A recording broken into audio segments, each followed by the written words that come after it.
Afternoon, folks. Jim Schmidt here, Mr. Medicare and you.com with another Medicare Minute. And today I'd like to just touch briefly on the initial election periods or your first exposures to different Medicare plans.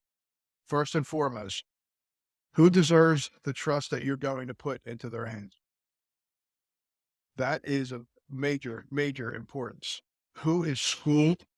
Who is learned?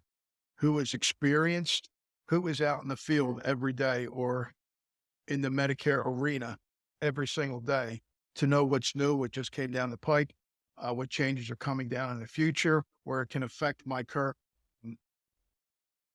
people that are asking me for direction. Something that might be going on in their life personally, where in 4 or 5 months from now, when the new year rolls around, is something that's going to go away or something that's going to be enhanced. It's just really important that you know who you're dealing with. And equally as important is you know what plan and why you have a certain plan that's effective the first day of whatever month is your election. And you also need to know why you don't have the other plans. Okay. Mary up the street has this plan. John down the street has this plan. And both of them love their plans. Well, for Mary and John, that's great. A few things right through my mind immediately, even when I just said that, just so embedded in me. They might not know the difference. They might not be a high utilizer of their health plan or even a mild utilizer. They might never have had to use their plan. So they don't really know if their plan is the best that suits them out in the market or if there's something better. They don't know what they have. You know what they know that they have? They have maybe a dental allowance. They might get some over-the-counter stuff. They might get the couple dollars for that Part B give back, but that's it. But how does the plan perform when it's called upon to act on your behalf as far as your coverage, your financial exposure? Okay, that's all important. So once again, it's important that you know what all of your options are. You need to know why you chose what you chose and why you didn't choose the other plans that Mary or John may have. Okay. There's something to be said for you walking confidently when you overhear those conversations that you have the confidence knowing that you have what best suits you for what the market provides at that particular time. Of course, every year we do a review. And of course, I'm always available by phone call, weekends, evenings, it doesn't matter. Something is of concern. You have a question, 480-296-3900. Okay. So briefly, you have actually three options when you come into Medicare and you're looking for plans.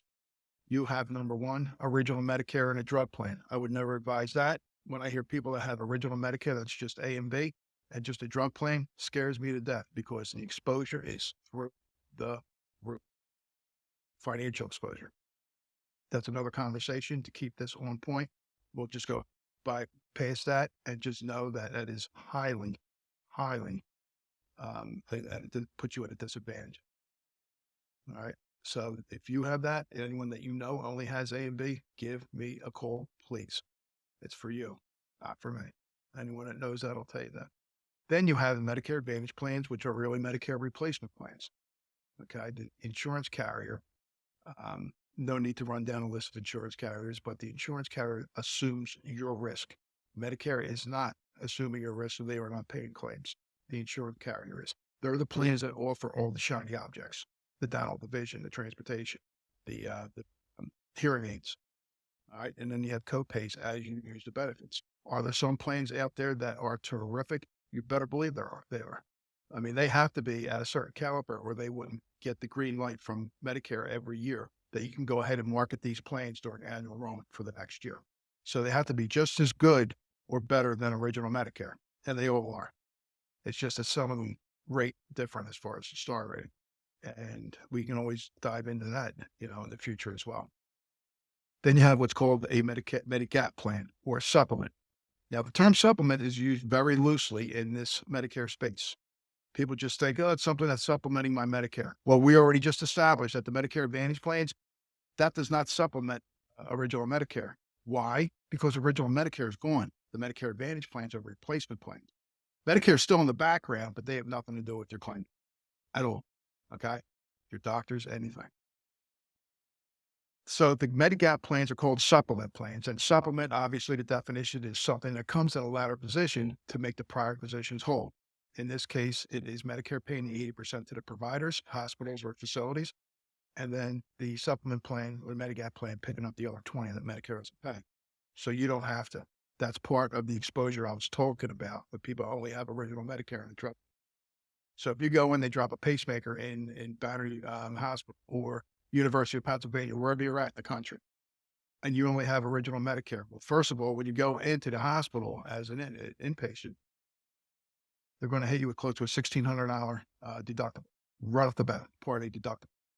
Then that's going to get you your room, that's going to get you your bed. It's very, very basic, bare bones. But then they drop a pacemaker in you. That's a surgeon. That's Part B. Part B it's only covered by 80% by original Medicare. So just say it's $100,000 operation. With the operation, the follow-ups, the doctor visits to your room, medications provided per that visit or that stay. They're going to be looking at you for $21,600, including that deductible. With the supplement plan, you have a $226 Part B deductible for 2023, and that's it. The only co-payments you have after that are for your prescription drugs. Okay. All right. We're going to set that aside. So it just depends. I mean, we can go so deep into this, and please call me if you have any questions, because there should be a million going through your head right now. Which best suits me? And we'll have that conversation. I promise you. I'll take you to the promised land. I promise you, you'll get there. I'll make it easy for you. I do the same graph probably for the lines portion of 2 decades, the last 2 decades. If people decide, easy. Well, yeah, it is. Okay. You just need to know who you're speaking with and who deserves your trust, like I said earlier. Now, getting to the supplement plans real fast, just so you know, if you're dealing with someone else, this is what you want. You want to speak with that person. And if they're just recommending, one carrier or what have you, number one, are they employees of that carrier? Because now you have a salesperson. You don't have an advocate. You want a broker. But if they're only showing you one plan, or they're saying that this is the best pricing for what the market provides, well, that's still not good enough. I'm not here to spend anyone's money. I'm here to protect you. Monthly premium is important, but it's not nearly as important as what I'm going to lay out for you right here, real quick, to keep this video short. When I look at supplement plans for folks, when I look at supplement plans, even when I'm not speaking with anyone, I do it daily to see if there's any changes for obvious reasons. I look at 4 criteria, and monthly premiums is not the number one. Number one is, over a block of time, what is the percentage of this carrier or these carriers' rate increases? Okay. It's 3%. It's 7%. It's 28%. Then I look at, what are they rated? Are they an A plus rated carrier, or an A minus rated? Are they a B rated carrier? And please just don't let someone talk about AM Best. I mean, I don't know. Dave Ramsey has something that people say, yeah, you got to look at AM Best. Silly. It's silly.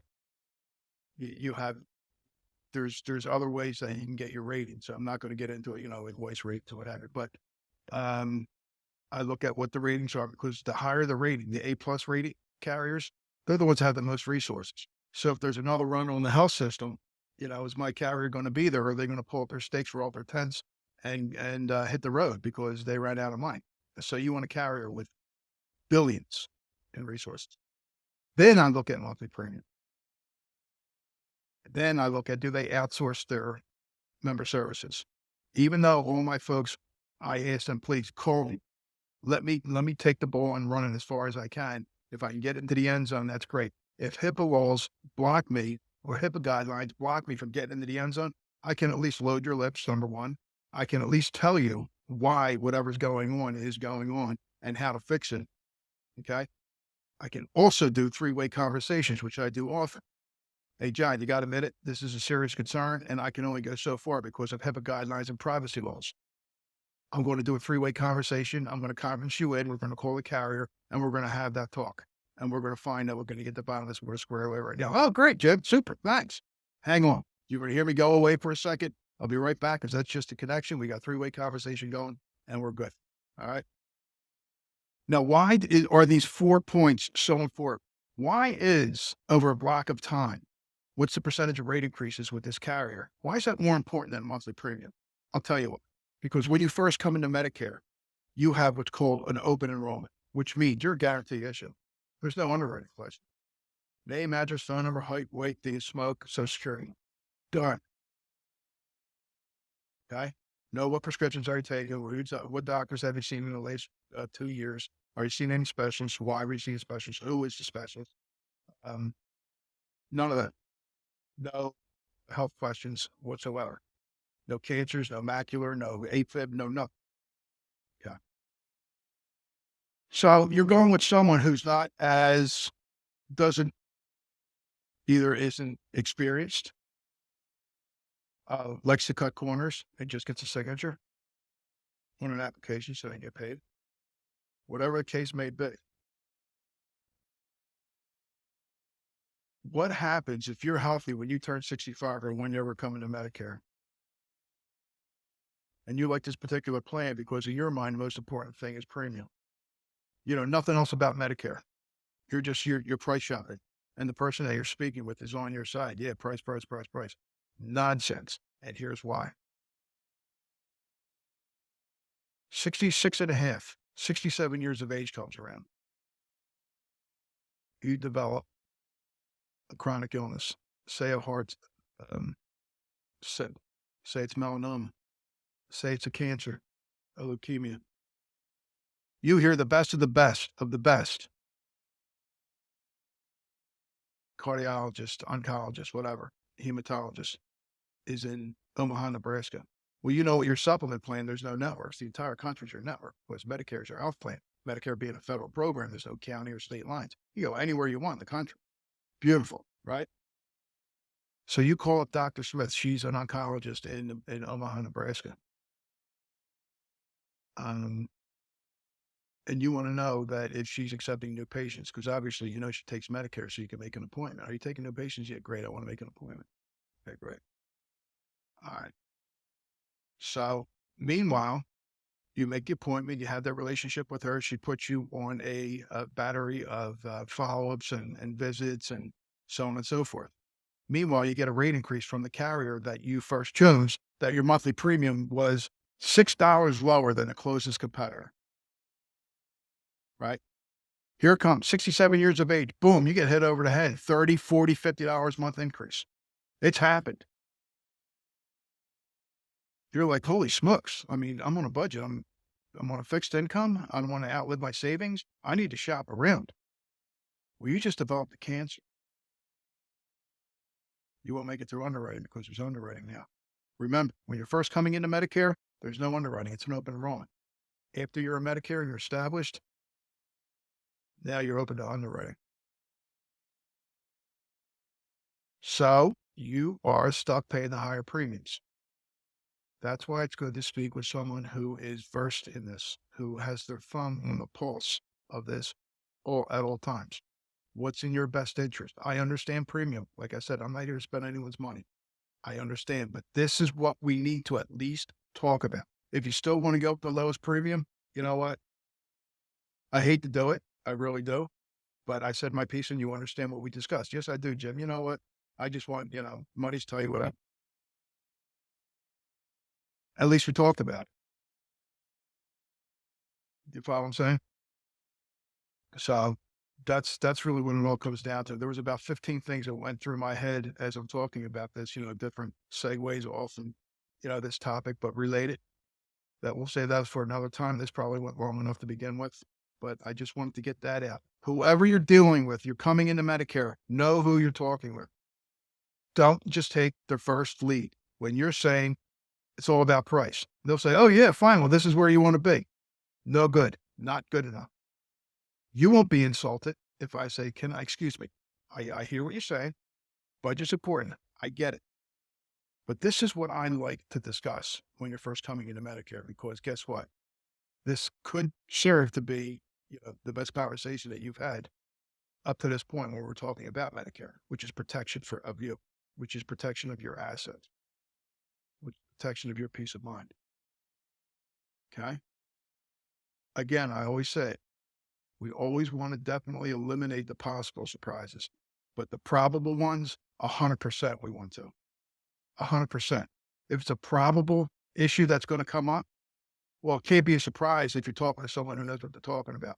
Because if it's a surprise, that means the person that you're speaking with doesn't know what they're talking about or isn't experienced enough. Got it? All right. Jim Schmidt, 480-296-3900. Call me anytime. Always happy to take your call. Have a terrific day.